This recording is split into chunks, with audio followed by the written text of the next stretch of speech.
Re-Zero, Side Story, Emilia and Ram's bumpy master-servant relationship. Yuga, the moment the girl entered the guest room without even knocking, she ended up raising her voice at the sight that awaited her within. The girl possessed sweet, lovely features. Sporting short, uniform hair, her almond eyes shone a light crimson. But contrary to her lovely appearance, the girl seemed to have a sharp, intellectual aura about her, but even that aura dissipated as she grimaced at the unpleasant sight before her. That voice, is that you, Ram? Sorry to surprise you, the next voice did not come from the girl, from Ram, it came from a person who was already in the room beforehand. This voice was as clear as a silver bell, and merely hearing it would shake the listener's heart for better or for worse. But this time around, the voice sounded strangely confined as it reverberated through the room. This was only natural, the reason being that the owner of the voice was in this room with a bucket completely covering their head. What is this, Emilia Summer? To cover your head with a bucket in a place like this, foo-fa-foo, can you not tell just by looking? I can only imagine that this is Barusu's fault. Your kind of acting like this is really weird. Also, Subaru does have something to do with this whole bucket thing, but I'm keeping this secret from him.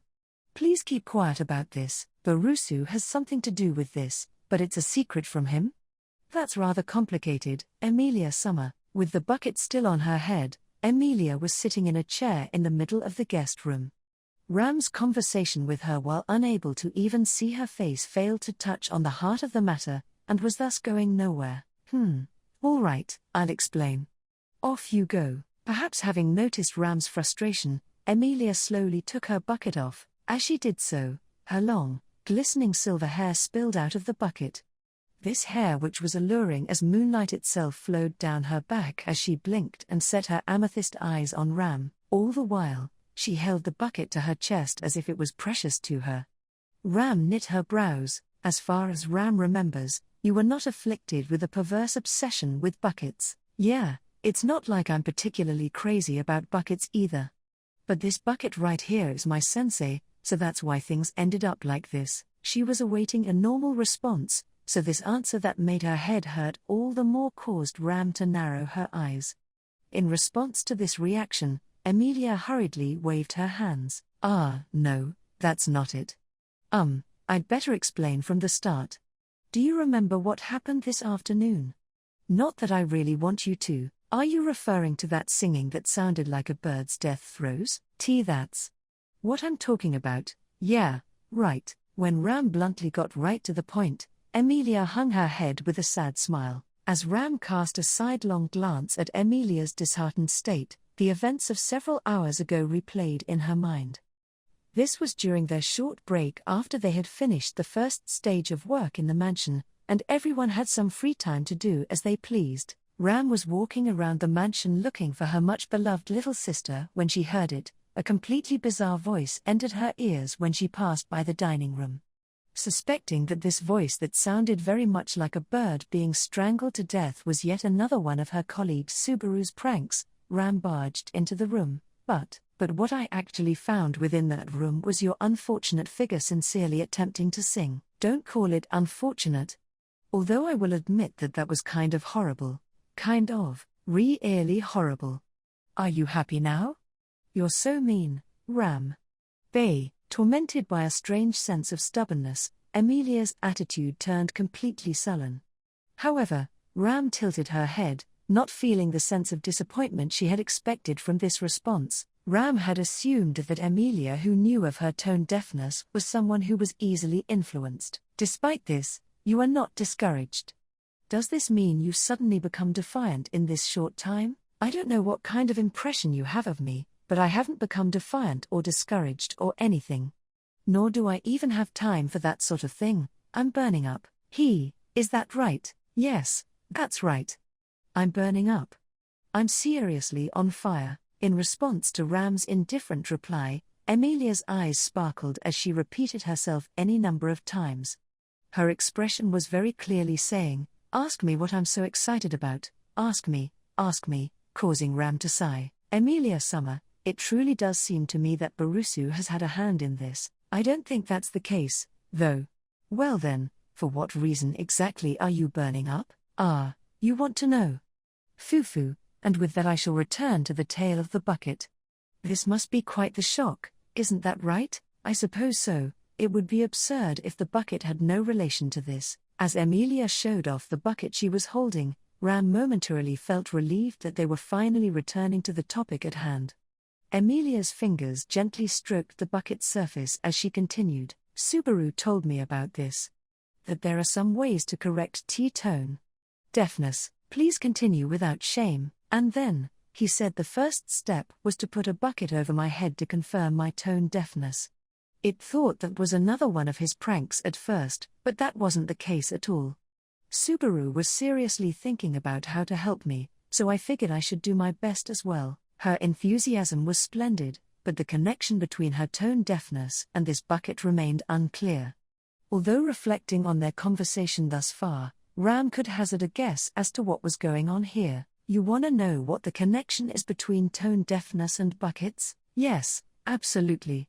When you have a bucket over your head, the sound of your voice reverberating within would allow you to comprehend the extent of your tone deafness.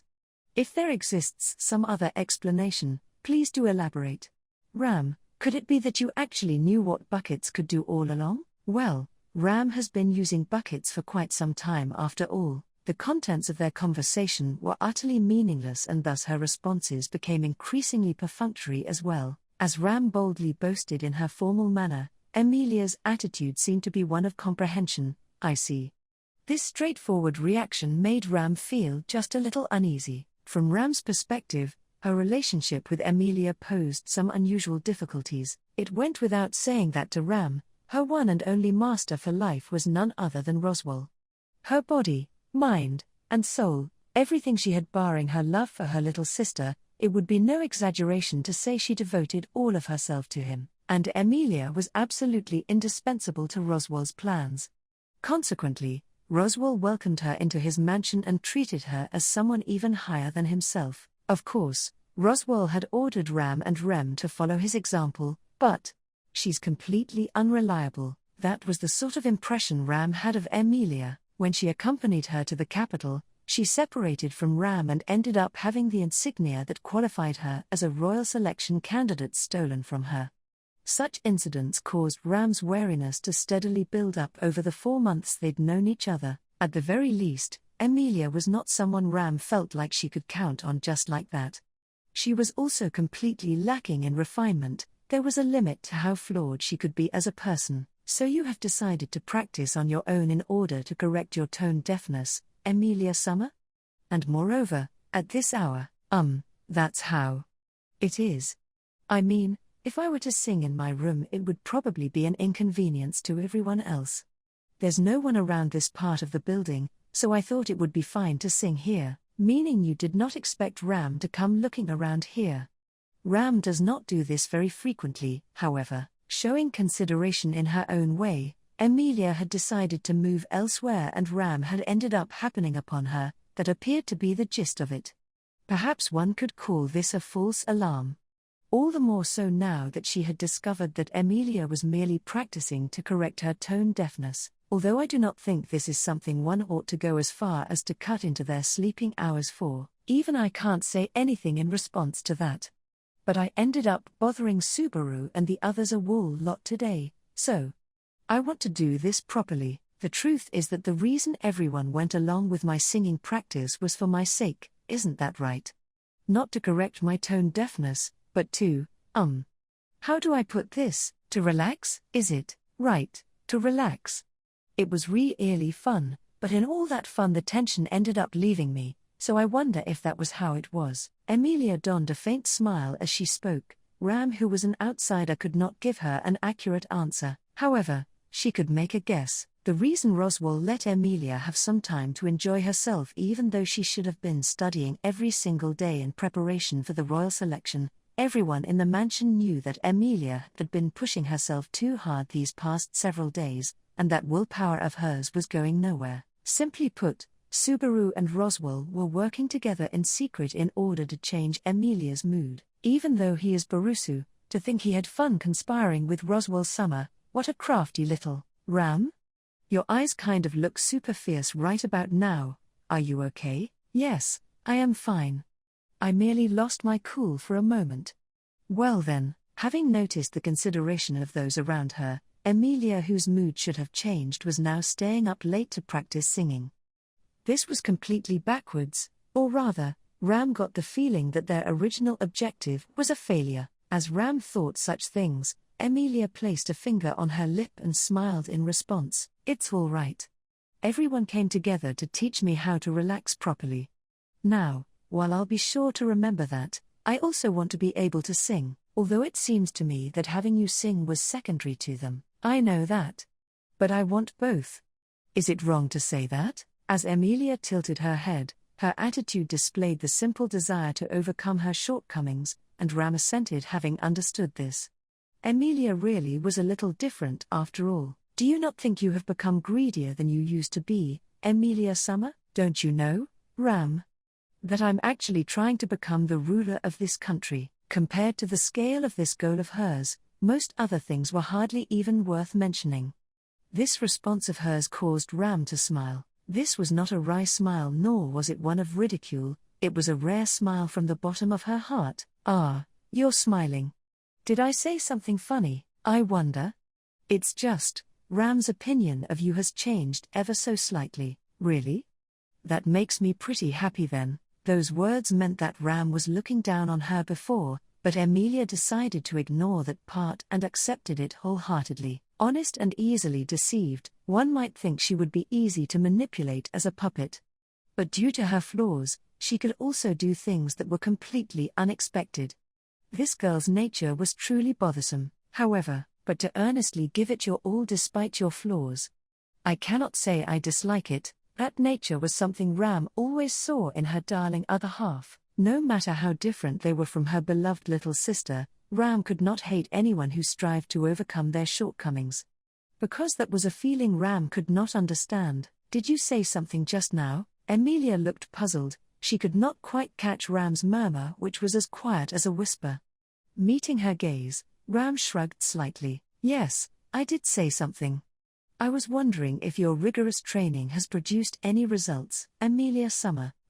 I can't overlook what you just said. Very well. You came at exactly the right time, so listen closely. The truth is I improved quite a bit in the afternoon alone. But I've advanced even further beyond that now. Well then, please give it your all. Extending her hand towards Emilia, who was full of vigor, Ram sat down on the guest room's unused bed. This ruffled the sheets slightly, but it was Subaru who would have to fix them tomorrow. No problem. La, la, la, la. Receiving Ram's signal and her gaze, Emilia looked just a little tense as she started singing. Her voice was slightly too shrill when she started, but it settled down soon enough.